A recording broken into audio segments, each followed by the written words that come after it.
Welcome to the Geeks and Greeks podcast, where we bring in the latest and greatest in the world of sports. We couldn't be more thrilled to kick off this exciting journey with all of you. In this podcast, we'll dive into everything from game recaps to news and hot takes. Whether you're a diehard fan or just someone looking to stay in the loop, there's something here for everyone. So grab your favorite team's jersey, settle in with some snacks, and let's get ready for an adrenaline-packed ride through the world of sports.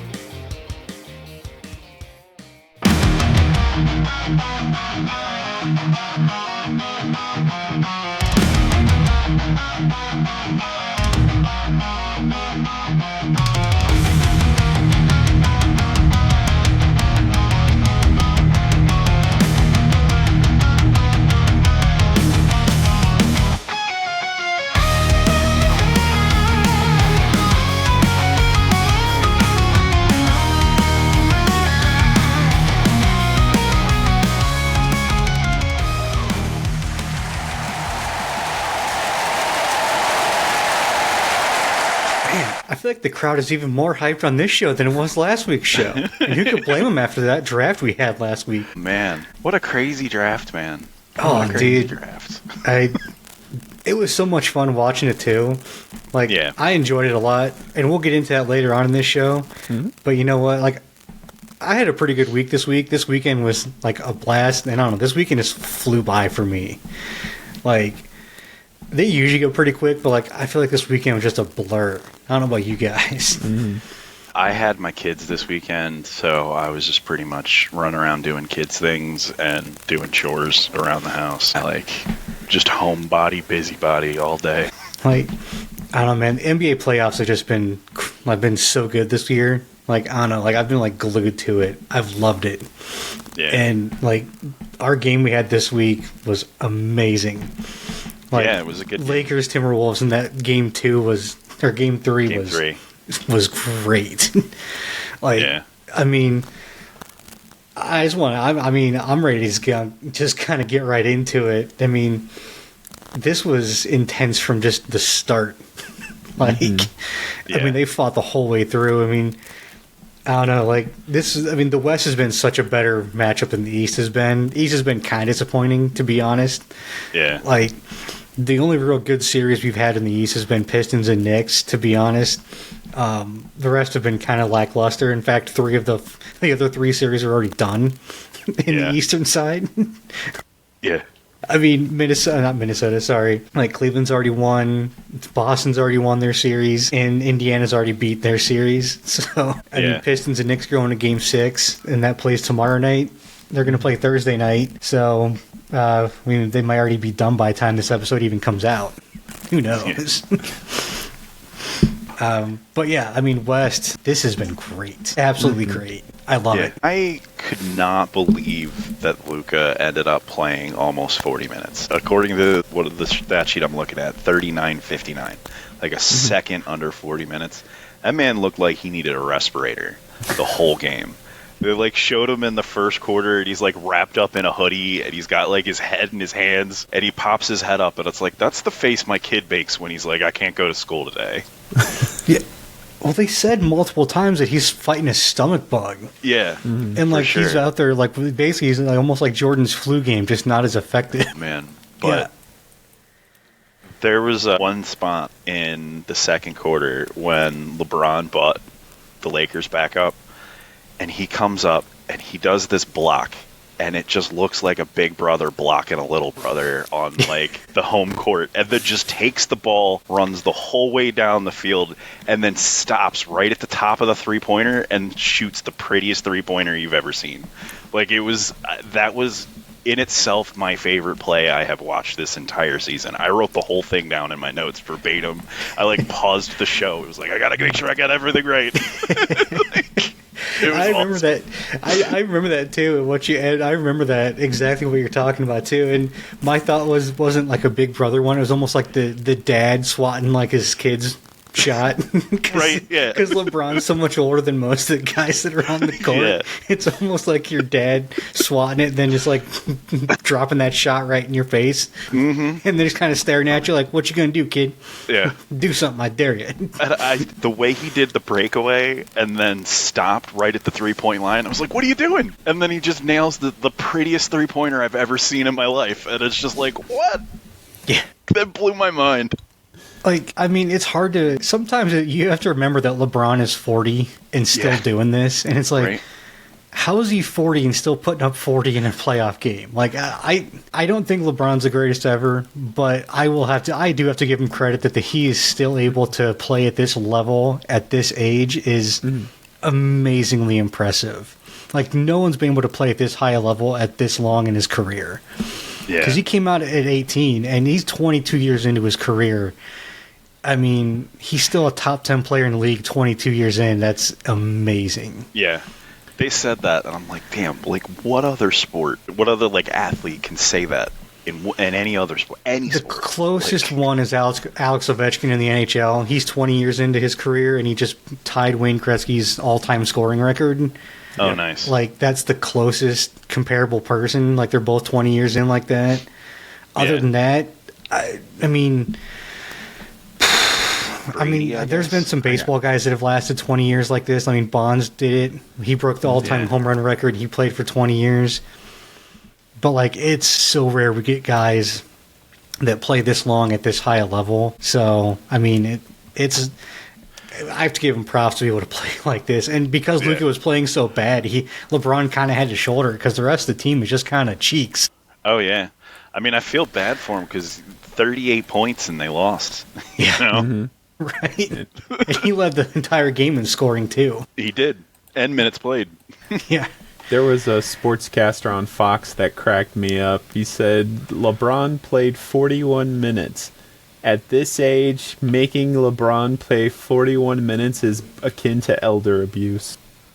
100% correct. That's great. He's so right. Man. Yeah, because, I mean, and the Lakers didn't start off great. I mean, in the first quarter, I mean, the announcers even brought up, like, dude, the Lakers are already on pace for a 20 turnover game because they just kept coughing the ball up. Oh, yeah. And Minnesota made him pay. Yeah, there was one guy, didn't catch his name, but he was number 15, and he kept trying to do this, like, behind his back dribble. And, like, the first time he did it, he, like, kicked it with the back of his foot and lost the ball. Oh. And then, like, the second time he did it, he got away from the guy and then just whiffed on the shot that he did and ended up turning it over. And it was like, maybe you should stop trying to do your fancy dribbling and, like, focus on putting the ball through That's the point of the game. Just dribble. Right? And that guy was second on the Lakers for scoring points. He was behind LeBron. Oh, yeah, there you go. Yeah, that was Austin Reeves that kept doing that. Okay. Yeah. And yeah, he got locked up twice by Mike Conley on Minnesota and caused a 24-second shot clock violation, which I just dubbed him as Uncle Mike. Because he was the second oldest guy in the court because he's like 36, 37. Yeah. And because he's been in the league like 16 years now at this point, and he's locking up a kid that's 27, 26, something like that. Right. Like just one-on-one. He's like, no, you ain't passing me. We're just going to stay right here. You ain't going nowhere. And he's actually he went to high school here in Indiana. He went to Huntington North. Yeah, look at that. Or Lawrence North, down in Indy. Oh, okay. He went to high school with Greg Oden. They both went to Ohio State back in like 06, 07. Nice. Man, that's pretty cool. So, but yeah, it was a really good game. I mean, until the very end of the game when Minnesota kind of had that like pulled away right at the very end, the biggest lead was 9 points at the very beginning of the game. Other than that, they never had a double-digit lead this entire game. Mm-hmm. Yeah, that's how close this game was throughout the entire thing. Yeah, wasn't it tied with like 3 or 4 minutes left to go, and then they just started to pull away. Yep. Yeah, Minnesota kind of locked it down, but yeah, I feel bad for the Lakers because I mean, with LeBron and Luka, it should be a little bit better. With Luka being sick, it was hard for them to really do anything. But LeBron did so much to keep it within 9 because really LeBron's the reason it stayed within 9 points. Yeah. If it wasn't for LeBron's superhuman effort, it would have been a lot worse. It really would have. Right. So This was such a good game from him. I have to ask you guys, towards the end of the game, Luka stopped because he said he heard a whistle. Now I have to ask, do you think he really heard a whistle, or was he just so fever dream that he was hearing things? No, I could hear it. Oh, you heard it? I could hear it. And another player later on heard it, and the announcers said that the PA system came on and told the fans to stop whistling. Yeah, I heard that. So, yeah, I do think it really happened, yeah. Oh, okay. And they played it back, and they played it back without the announce team playing it. You could hear it when they played it back. Yeah. So you could hear someone blowing a whistle without the announce team talking. So there was somebody blowing a whistle in the crowd. Okay. That sounded close to what the ref's whistle sounds like. So no, Luka wasn't in a fever dream hearing a whistle. It was legitimately somebody blowing a whistle near the court. The part I heard, they redid it, and I was like, I don't hear a thing. I don't know what he's talking about. Mm-hmm. So I was like, oh, maybe he's just really sick. No, I heard it. Okay. Yeah. But, yeah, this game also, too, and this series also has really shown how good Anthony Edwards is and how he just takes over a game on both ends. Yeah. And you were talking, your favorite sequence on it was, LeBron's where he, blocked it and then hit that three. Mine was in the third quarter when they had the jump ball and it came out of nowhere. They had the jump ball and they took the shot but missed. Luka got the rebound and Ant came out behind him and knocked it out of his hands and got the ball at the 3-point line and then drove the baseline and just dunked it right on Luka's head. Yeah. And Luka just didn't realize what was going on because it happened so fast and just posterized him. And it was just such a mean dunk and just had full cockback right over his head and just right on him. And even if Luka wasn't already a bad defender, there's just absolutely nothing he could have done. Absolutely nothing. And Ant's just completely hyped up the rest of the team at that point. And Ant's just one of my favorite players to watch in the NBA. I love watching him so much. Yeah. I think at one point Luka was stuck in the fever dream Tom was talking about, though, because there was that one play where they passed it to him, and he just dropped it, and then just stood there. He didn't even react to dropping the ball. He was just like, ugh. And then just watched the other guy grab the ball and run away with it. That wasn't Luka. That was LeBron. No, that was Luka. No, that was LeBron. Luka passed it to him. You're right. It was LeBron. Luka passed it to him. LeBron dropped it, and he just kind of bent over like, wait, what just happened?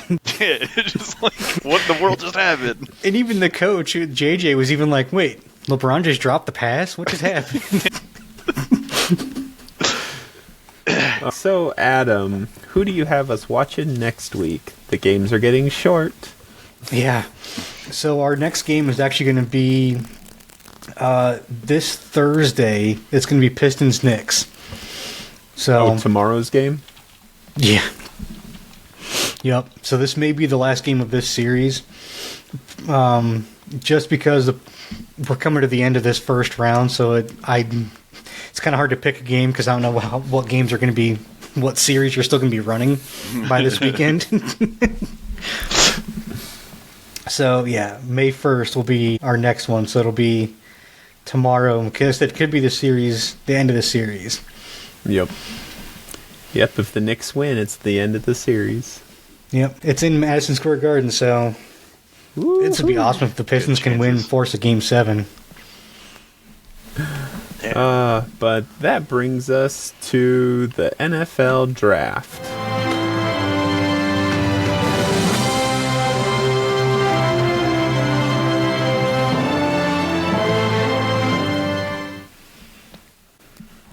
All right. So, at pick number 1, the Tennessee Titans took Cam Ward. All three of us had that one, so we all scored 3 points. Yay! At pick number 2, the Cleveland Browns traded their pick to the Jacksonville Jaguars, and the Jaguars took Travis Hunter. I had the Browns taking Travis Hunter, so I scored a point. But in an amazing act of premonition, Pete chose Cleveland to trade their pick to the Jaguars, and the Jaguars to take Travis Hunter. Amazing. I think it was more beginner's luck. To be honest with you, I still don't know how you called that one. That was such an amazing pick. Yeah.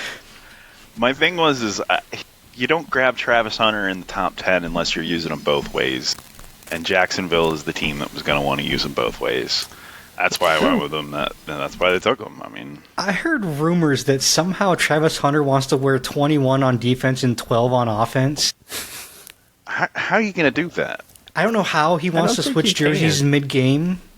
Like, I don't know how he wants to do it. Like, is he going to wear like a reversible jersey or something? He's like Taylor Swift in his Eras show. I don't know. Like, I'm like, dude, you're doing too much. Like, just have tear-off numbers, right? They're Velcro, and you just swap them. I get. At pick number 3, the Giants took Abdul Carter. I called that one. Hey.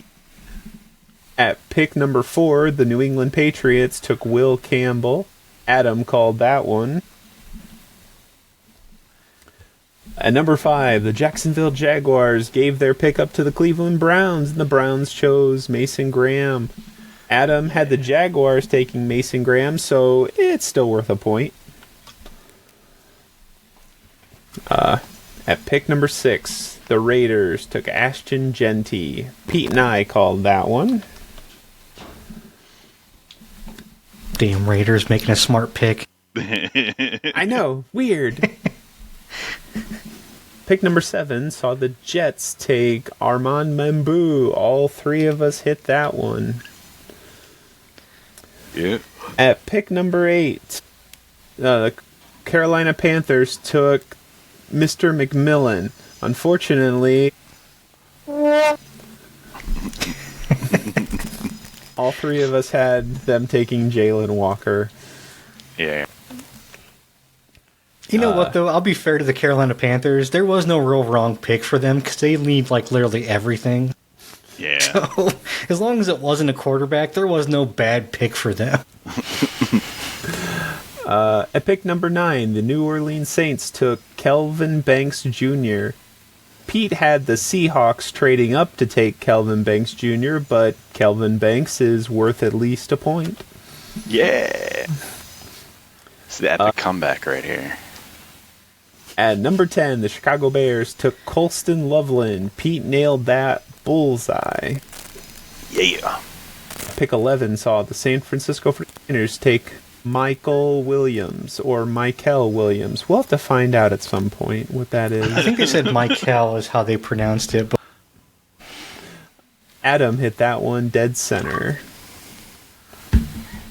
Fast forward to pick number 14, where the Indianapolis Colts took Tyler Warren, and Adam and I hit that one.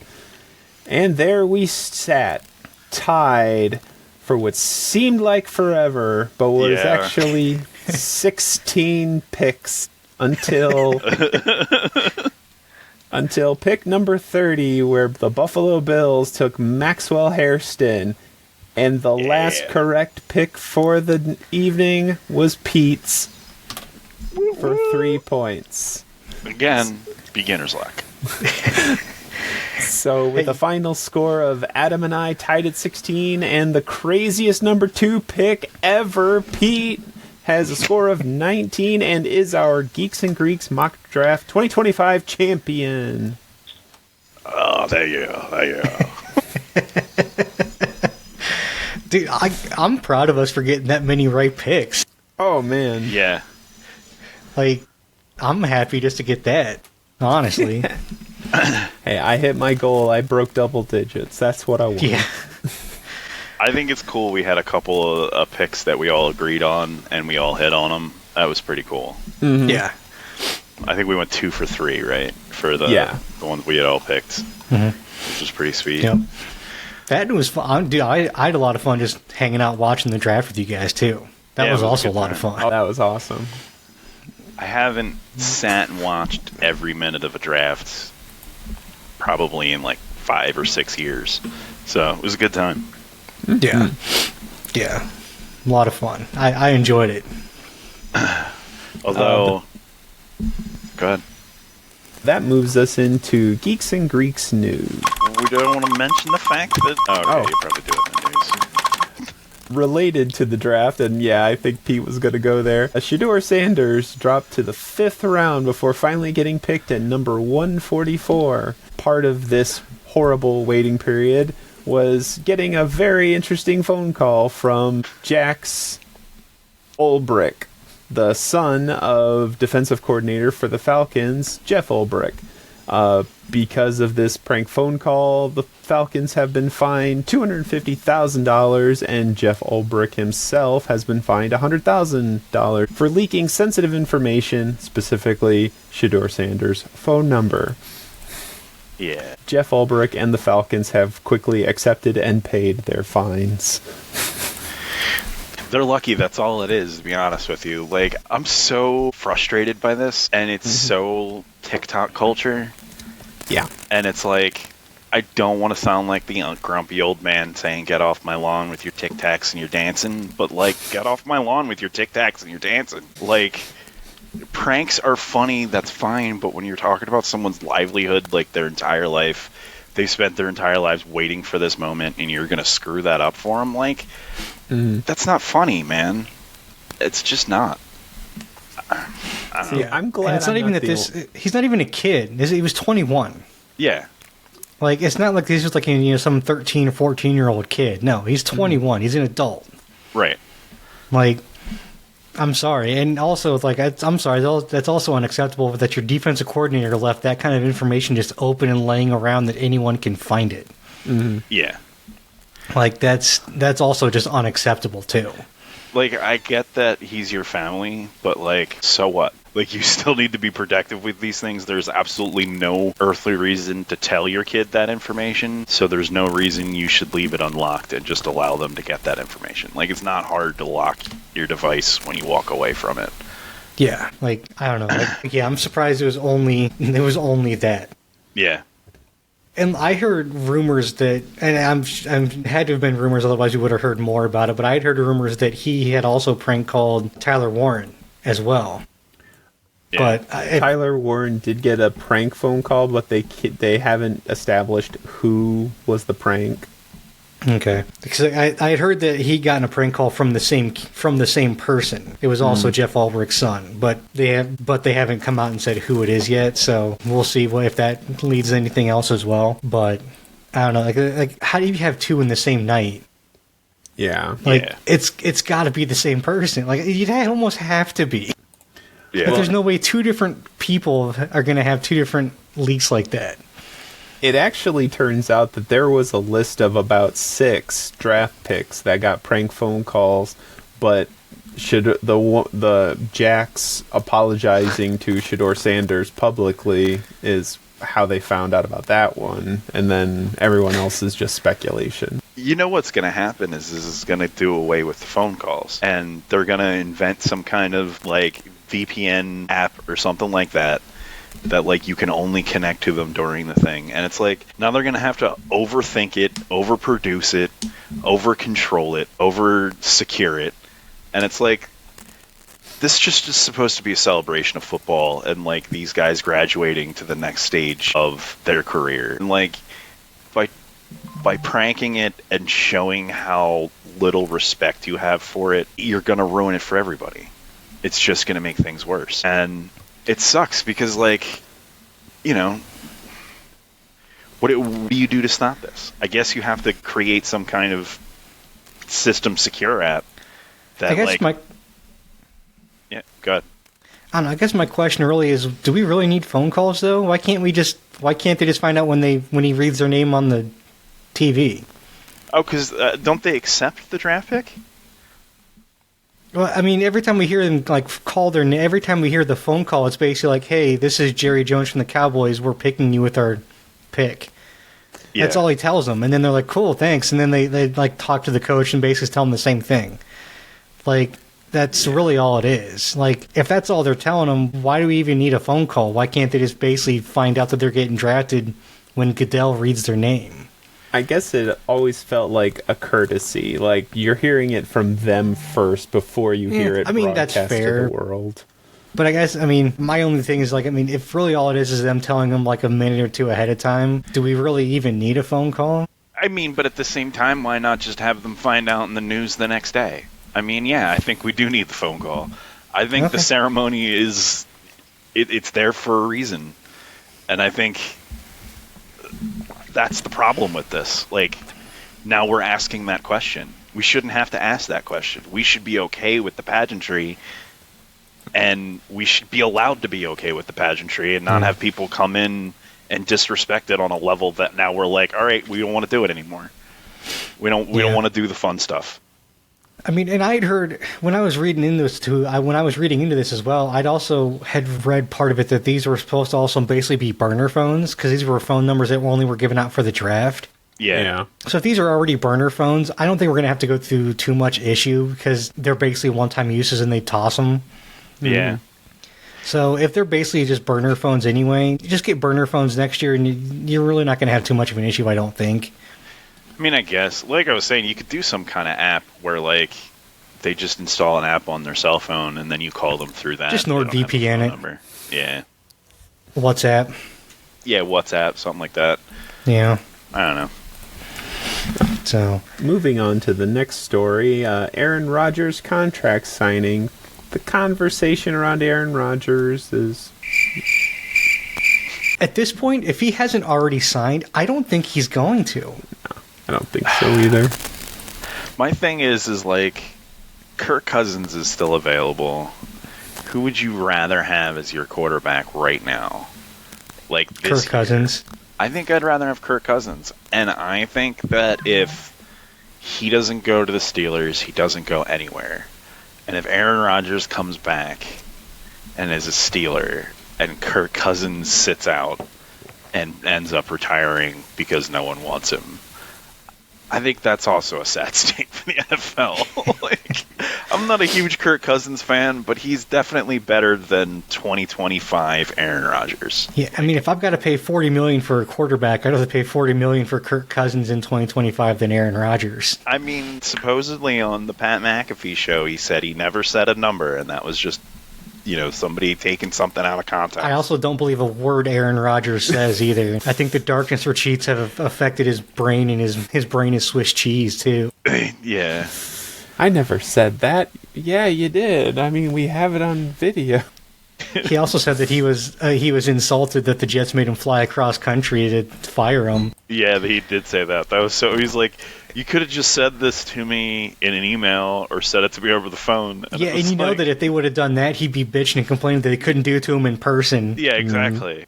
So it's like, he just wanted to complain one way or the other. Yep. Correct. No matter what he was going to complain about. They could have come to his house with a cake and a bonus check for an extra $100 million, and he'd be like, I can't believe they only gave me $100 million severance. I can't believe they gave me chocolate cake. I'm allergic to chocolate. Yeah. They could have given me vanilla or something. Right. Didn't they know? Bad for you. Yeah. Didn't they know I was on some kind of retreat and found out that chocolate is a toxin and it's a poison you can't put in your body? I can't do that anymore. Next on the list is Andrew Van Ginkel of the Minnesota Vikings, linebacker. He signed he was starting his final year of his 2-year contract, and he signed a 1-year extension for $24 million. Of that, 23.4 is guaranteed, so way to go, man. Which is guaranteed the whole thing at that point. Yeah, seriously. It's like $500,000 is not guaranteed. But that covers him up to through the 2026 season. Nice job. I just want to say congratulations. Also want to say congratulations to the Eagles for securing their center up through the next 3 to 4 years as well. Yeah. Securing Jason Kelce's replacement. Right. You know what, man? I got to congratulate. I can't remember his name, but he's a damn good center, and he's got a 3-year extension. For the life of me, I can't remember his name either right now, and I don't know why. But, you got the center spot locked down, and you got a really good center there. And right. It's like... Cam Jurgens. It is Cam Jurgens, okay. Yes. There it is, yeah. All right. So it's like, you got your interior line set. You're not going anywhere. The important part of that offense is golden. Right. And finally, we come to George Kittle, tight end for the Niners, who signed a $76.4 million contract for 4 years, $40 million guaranteed. This makes George Kittle the highest paid tight end in the NFL. So he'll be, what, I think 35, 36 when that contract ends up? Because I think he's like 30, 31, 32 right now. Wow. He's a lot younger than I thought he was. I would have already put him at 35. Nah, I don't think he's quite that old. He's not Kelsey's 31. age yet. Yeah. He's 31. 31. Wow. Okay. He's getting up there. Everyone except you, Kittle. Best commercial ever. And he's a WWE fan, too. He is a W fan, yeah. He was on Raw a couple weeks ago chugging beers. Yeah. Pat McAfee. Didn't he get a Mysterio mask or something on TV? Or Might did he? have. That wasn't recent if he did. Maybe not. He might have, though. I don't know. But I know he's been on WWE's TV for a couple different times. Oh, yeah. And he goes to the events a lot. They cut to him in the crowd. Yeah. So you gotta love that, too. Multi-sport athlete like that. I bet he could do a match. Well, I bet he could do a match, too, but I'm pretty sure that his contract probably has something against it. Because pretty much everyone puts something against going into the WWE in their contracts these days. Except Gronk. Yeah. Yeah, well, I mean... I think he was retired at that point, though. He was retired at that point. They call it the Rodman clause. Well, no, because Mr. Johnson over there was filming the movie Hercules, and he had his match with John Cena at WrestleMania, and he got injured during the match, and it delayed the movie like 6 months, and it cost the studio like $5 million, and they were furious with him. I mean, to be fair, they weren't going to make that up whether he got hurt or not. Oh my god, the movie was it really ass. didn't matter. I've never It was made it so through bad. it. It's such a bad movie. I mean, that's true with like every of Mr. Johnson's movies. No, that's easily one of his worst movies. Like, top 5 worst movie of all time is the Hercules movie. Well, When Scorpion Johnson. King trumps Hercules, you know you've done bad. Hey, Scorpion, that's all right? what we're saying. It's I know, that's better what I'm than saying. Hercules. It's better than Hercules. I liked the Scorpion King. I didn't understand why he was suddenly a good guy, and I never really wanted to dig into the lore that bad, and it kind of made me hate the whole franchise, to be honest with you. It was a good movie. I was just like, this doesn't make any sense to the Brendan Fraser movies, and I'm done. And then I didn't watch Scorpion King 2 or 3. Although isn't 3 the one with Batista? Maybe 2 had Randy Couture in it. Oh my god.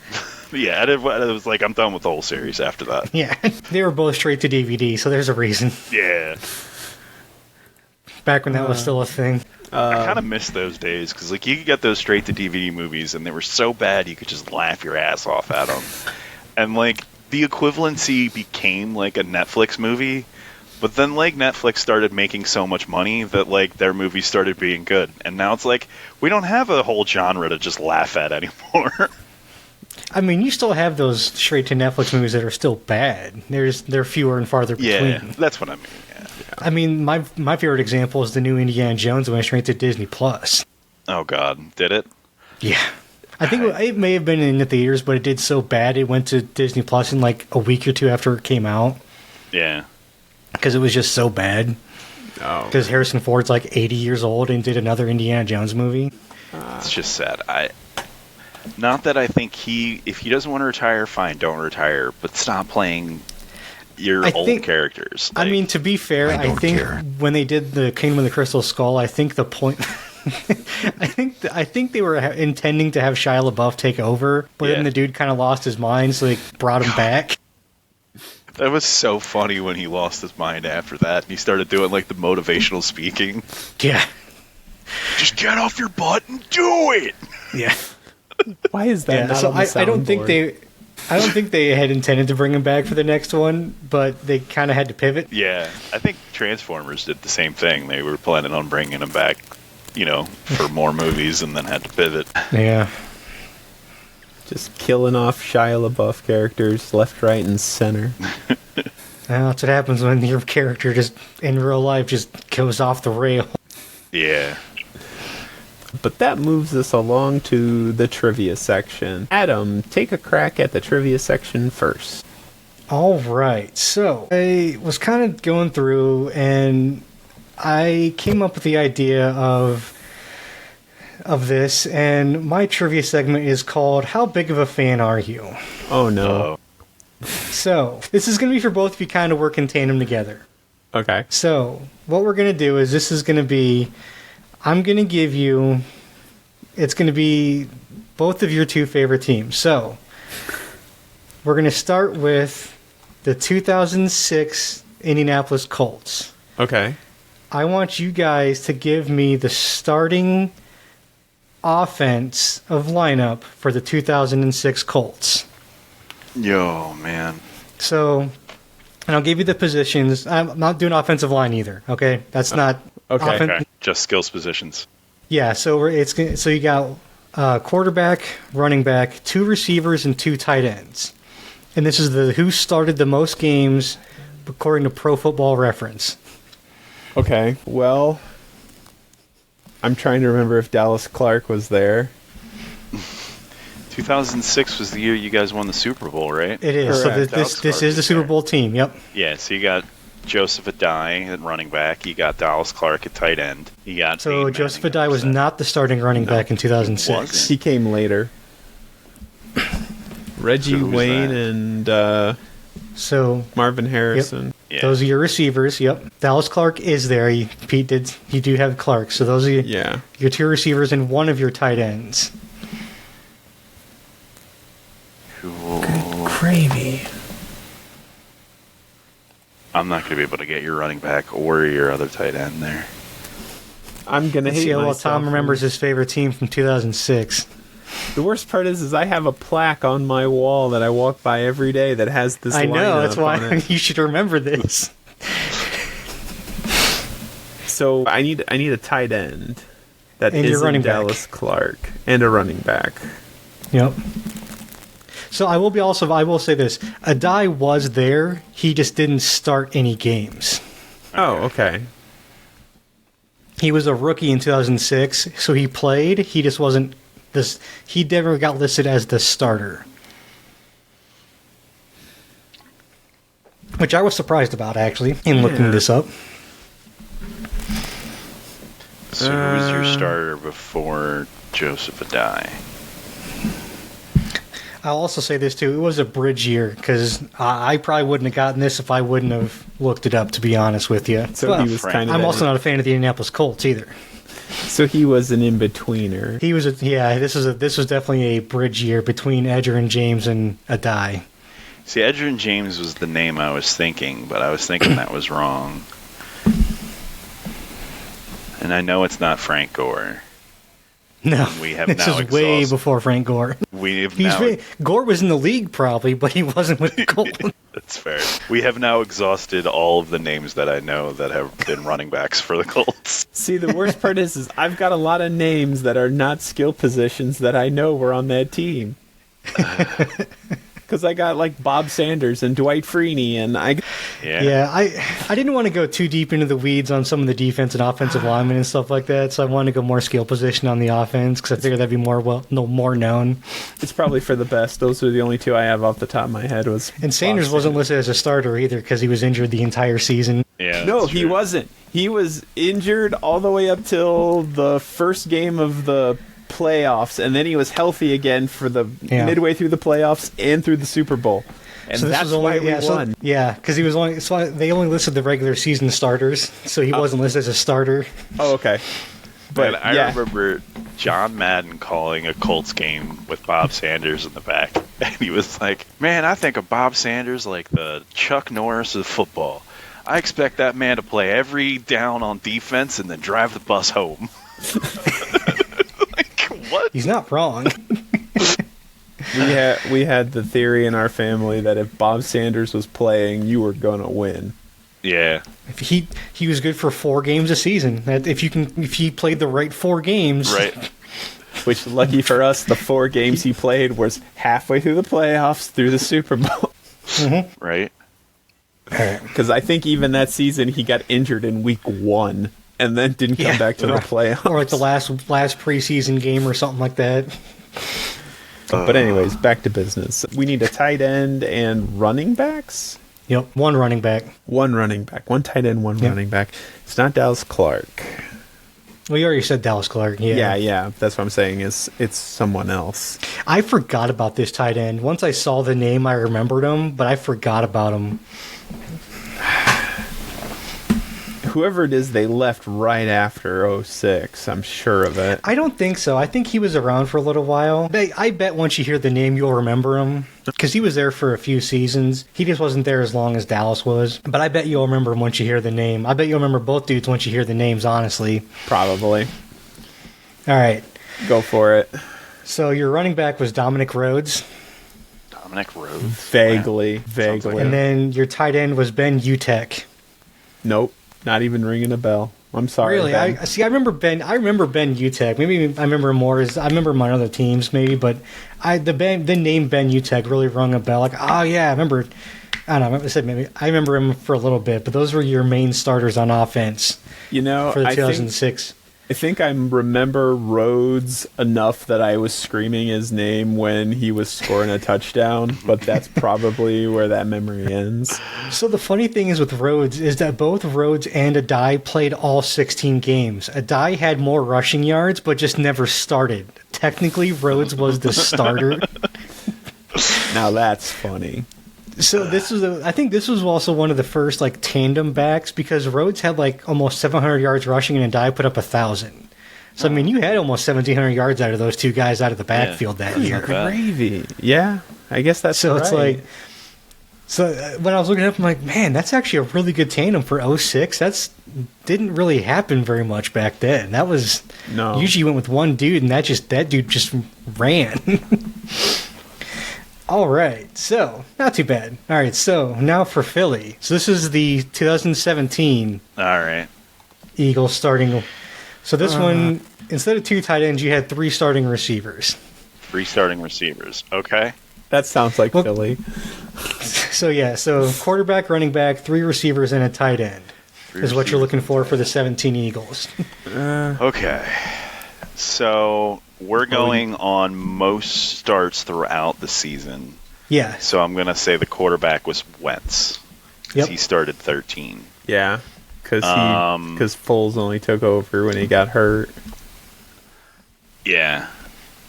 Who was running the ball and who was he throwing it to? I want to say Miles Sanders was running the ball. It was not Miles Sanders. He may have been running it, but he wasn't the official starter. He didn't start the most games. 2017. Who? Okay, so that would have been Jay Ajayi was there. LeGarrette Blount was there. That's who it is. Blount is your official starter. Yes. I was going to say, there's someone that has to do with smoking pot. I can't remember his name. Both of them have to do with smoking pot, man. It was a Jay and a Blunt. It was the biggest joke in Philly. So yeah, LeGarrette Blount is your official starting running back. Yeah, all right. Wasn't there someone about my butt hurts? What? Zach Ertz, that's what it is. Zach Ertz. He would have been the Ertz tight end. is your tight end, yep. Yeah. Because there was a running joke that my butt hurts. That was a very popular fantasy football name that year. Yeah. So now you just need three starting receivers. Three starting receivers in 2017. I think you're on your own for this one, Pete. That's all right. So only one of them I really think of as an Eagle. The other two I think of from other teams, I'll be honest with you. So they're journeymen? I wouldn't really say journeyman. They spent more time with other teams, I think. Was A.J. Brown still on the team back then? He was not on the Eagles at that point. Yeah. I'm trying to think. No, yeah. He was still in Tennessee. Yeah, he started in Philly in the 2000s. Or 2020s, rather. I'm going to be really mad at myself when you tell me the names if I can't come up with them. Especially if you watch the Super Bowl 3 times in one day. Yeah, I have. I really have. Shit. We're just wide receivers now? Yeah, just wide receivers. That's all you need. Why can't I think of a single name? Because, Nope. There's this huge gap. None of them are in the league anymore, so all of them have retired at this point. All of them have retired at this point. That makes it harder. See, I don't think we had... I'm pretty sure one of them might still be active, but if he is, he's barely hanging on to a roster spot. Yeah. I don't remember having really big name receivers back then. None are jumping to my mind. Who was Wentz throwing to? I don't think he was throwing to Reggie Brown. That's way too old. Deshaun Jackson's too old. Yeah. A.J. Brown's too new. Devontae Smith's too new. Yeah, I think Devontae Smith was drafted in like 19 or 20. Yeah, a couple years after. Who was on the team before Devontae Smith?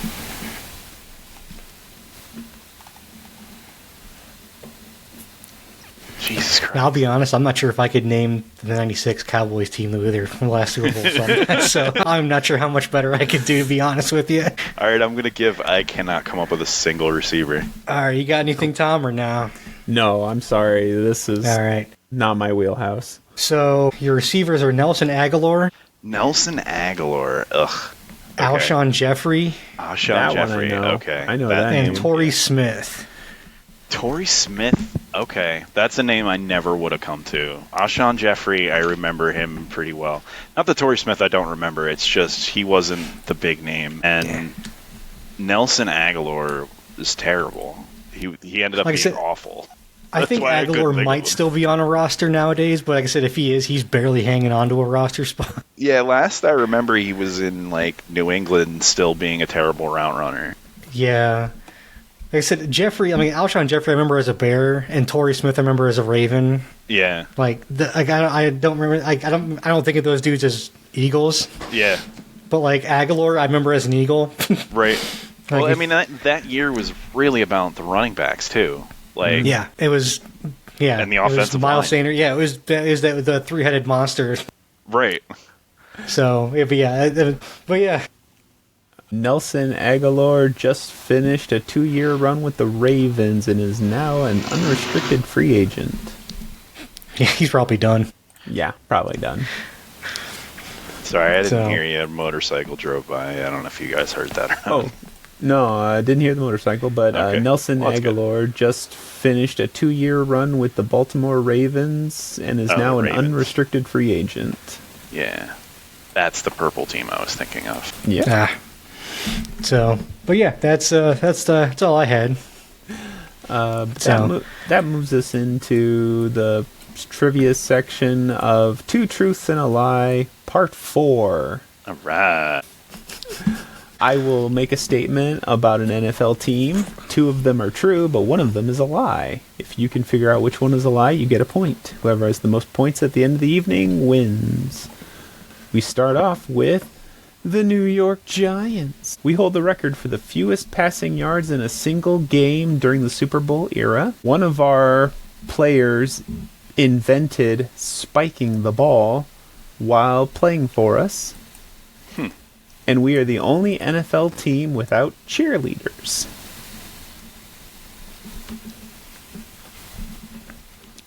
Interesting. So, I like how you went ahead and answered my question before I asked it. Oh, yeah. Anticipation there. All right, so New York Giant, guy inventing spiking the ball while a Giant. I can see that happening. They've been around forever. New York Giants not having cheerleaders. Do football teams even really need cheerleaders? It's not a need, but... Yeah, I think a lot of teams don't, though. I think there's only a few that even do anymore. I mean, I know the Eagles do. Dallas does. Yeah, Dallas Colts do. The Jaguars do. Yeah, I mean, there's a lot of teams that do, I guess. And I guess there are more than I think, yeah. The least amount of passing yards in a single game during the Super Bowl era. I could see that. I mean, Eli really did suck, so... I mean, it's and possible. Daniel Jones is terrible. Yeah. And they had Tommy Bag of Donuts. Tommy Bag of Donuts. I mean, they've had some really shitty quarterbacks over the decades they've been around. Yeah. I think that one's true. I'm gonna go with the. I think the lie is they're the only team that doesn't have cheerleaders. I'm agreeing with that. Yeah. One of our players invented spiking the ball. His name was Homer Jones in 1965. He was a running back. I swear, I thought you were going to say Homer Simpson. I mean, it might as well be with how common the last names are, but. And we are the only NFL team without cheerleaders. Damn. Wow. Shout out to the Indianapolis Colts cheerleaders who just recently all shaved their heads in support of cancer research. There you go. But we cannot say that we hold the record for the fewest passing yards in a single game during the Super Bowl era because that distinction belongs to the Denver Broncos at -53.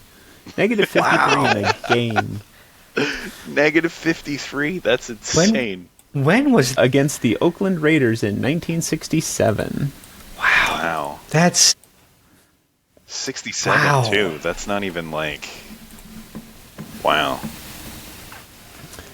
And to round out the NFC East, we come to the Washington Commanders. We currently hold the record for the longest active drought without a shutout. One of our rookie quarterbacks holds the record for the highest single season QBR by a rookie. And we hold the record for the most consecutive pass attempts without an interception. I feel like Brady had a very long time with pass attempts without interception. I know Mahomes recently had a very long run with no interceptions. A rookie quarterback with the highest QBR during his rookie season. I mean, Jaden Daniels just had a really high QBR. He did. How good was RG3 in his QBR? I couldn't tell you. That would be my next guess of someone who might have gotten it. But is there a better rookie QBR out there? So is there a qualifier of having to have started a certain number of games? Oh, they didn't specify that. Okay. Because, maybe Tim Tebow started, one game and had a super great QBR, and that's why people actually thought he was good for some reason. I don't know. I've just thrown it out Tim Tebow as the name because it's a name. But, maybe there was a guy who had a better QB. And then the last one was that... long shutout streak. Yeah, we currently hold the record for the longest active drought without a shutout. Longest active drought without a shutout.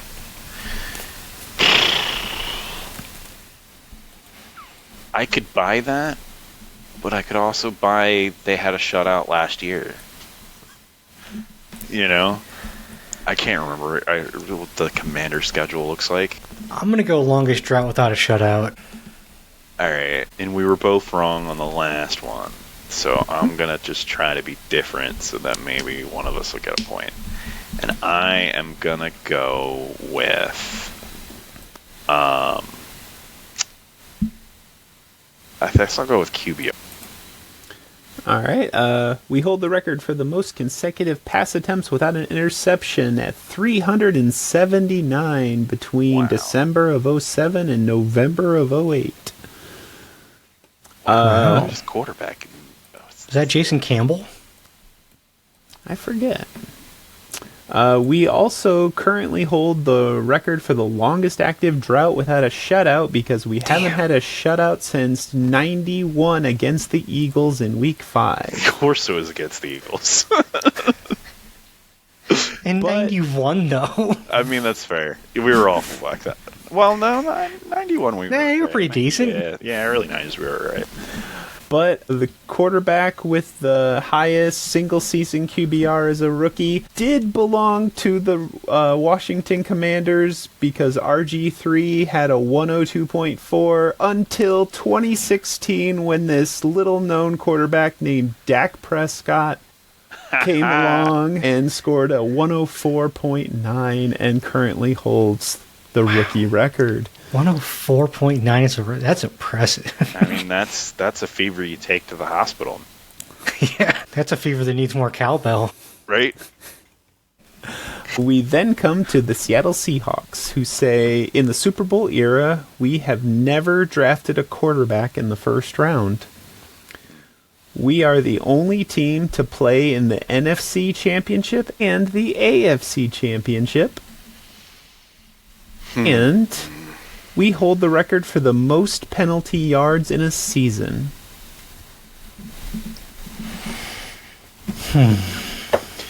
So you said only one to be in both AFC and NFC championships.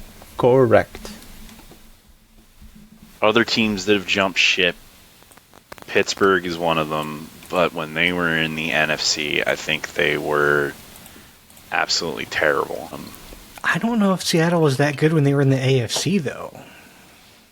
Yeah. I don't know either. What other teams would have jumped ship?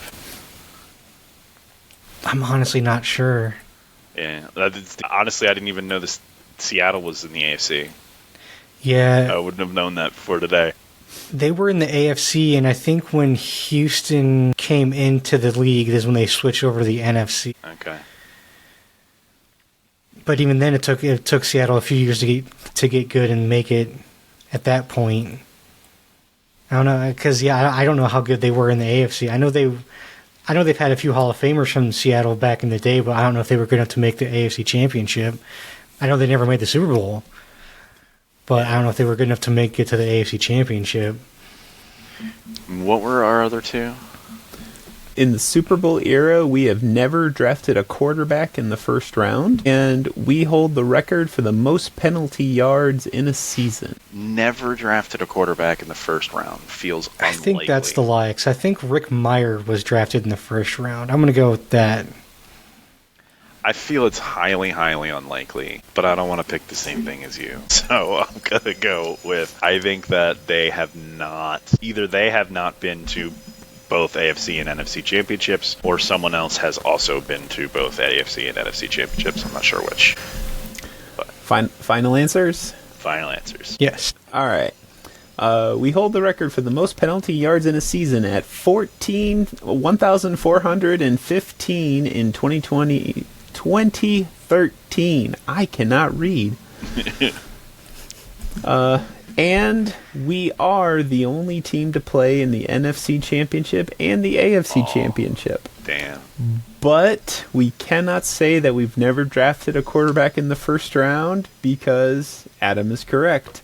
Rick Meyer in 91 and Dan McGuire Rick Meyer in 93 and Dan McGuire in 91 were both drafted in our first round. 2 years apart? Good God, how bad did Dan McGuire suck that 2 years later you drafted another one? He was bad. But for our final team of the evening, we have the Jacksonville Jaguars. Jaguar. We are the only NFL team with a swimming pool in our stadium, and no, the Miami Dolphin tank doesn't count. It's a dolphin tank. Yeah. We made the playoffs our second season and the only team among the teams created in the Super Bowl era to achieve this distinction. And finally, we have the most international games of the NFL. Ooh. Like of all time? Yeah. Yeah. I think that one's true, because they play like at least 2 every year. Yeah. I mean, they may as well be the London Jaguars at this point. I mean, it's funny because it's like the NFL basically set that up, because for the longest time it was like the teams with the worst 2 records from the year before, like, were the London team, is what it always felt like. And it was just the Jaguars every year. I just figured it was because Tony Khan's dad owned the football team or stadium where they played. Oh, maybe that's it. I don't know. Because he owns Fullerton. I think he owns one of the football teams over there. Yeah. So I figured they were just playing at the stadium that he owned. So I mean, maybe. That would be hilarious if that's the reason. At the same time, like, he'd probably make more money renting it out to another team than just letting his team borrow it. He still made money on ticket sales. I mean, that's fair. That's fair. I know they made the playoffs the second year because they came in 95. In 96, they went to the AFC Championship. That's true. So the lie is the other one. What's the third one? We are the only NFL team with a swimming pool in our stadium, and no, the Miami Dolphin tank doesn't count. No, I think that's true. I'm going to go with the international. I think it's a red herring. I think if we're going all time, someone else is beating them out for international travel. Final answers? That's my final answer. Right. I don't know about Adam. We are the only NFL team with a swimming pool. It's in the upper right-hand corner. It's unnecessary. I don't know why they have it. Because they're Jacksonville. And we have played in the most international games for the NFL at 13 as of the end of 2024. Okay. But we cannot say that we are the only team among teams created in the Super Bowl era to achieve this distinction, as the Carolina Panthers and the Jacksonville Jaguars were both created in 95, and they both lost the conference championship in 1996. Okay. They didn't go in 96, did they? That's what it said. Damn. See, now you got me wondering. I don't think Carolina went in 96. I could be wrong, but I didn't think they went. Huh. If they did, I mean... See, now you got me wondering. Oh, he's got to end it on some drama here. Because 96 was Green Bay, and... Nope. Carolina Panthers lost the conference championship to Green Bay in 96. In Carolina. There you go. Okay. Well, and never made it again after that till like 2015. It took a while to get back. Steve Berline's the man. But with a final score of Adam 2, Pete 1. Congratulations, Adam. Yeah, I finally won one. All right.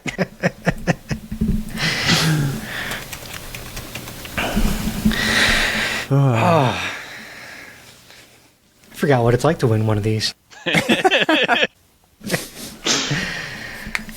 Feels weird. All right. Different trivias, though. Yeah. It's always fun, though. All right. I think that about wraps it up for us this week. Anything else in the final thoughts? No, nothing really.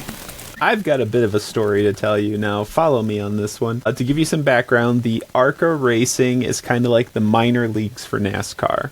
And this weekend, we had the ARCA General Tire 200 in Talladega. This was the second ARCA race for Cletus McFarland.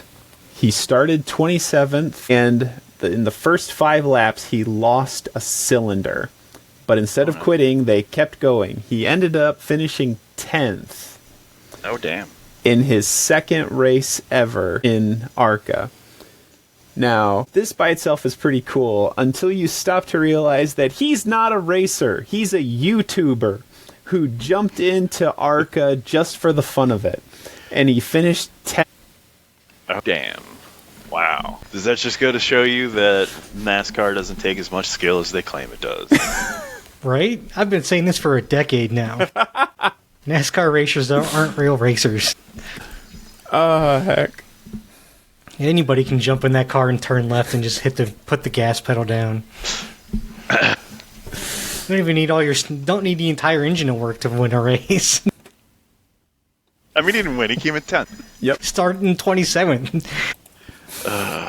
Better than 2/3 of the racetrack. Doesn't even have an entire engine.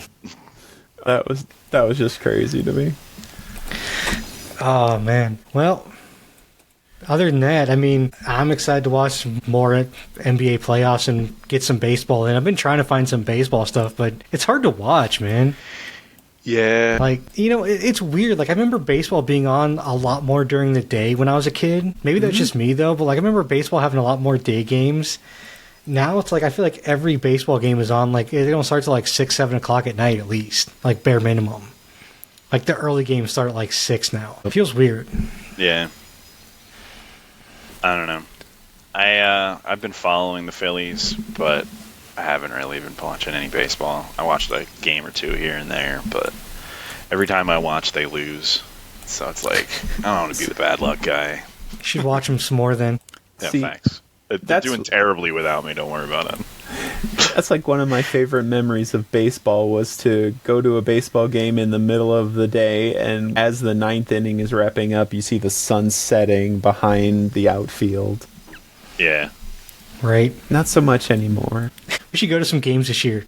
Go out to Tin Caps games. Go to Tin Caps, yeah. Yeah. Definitely. It'd be fun to go out and go see some games. Heck go see the fireworks afterwards. Go hit up the bar. Make it a night. All right, but I think that's going to be about it for us today, folks. Thanks so much for tuning in. Be sure to like and subscribe so you never miss an episode of the Geeks and Greeks podcast on YouTube, Spotify, Apple, and on Amazon. You can also find us on Facebook, Instagram, and X or Twitter. Don't forget to reach us on email at geeksandgreeks365@gmail.com. Until next time, may the coin toss of life ever be in your favor. Thanks a lot, guys. See ya. Later. Peace.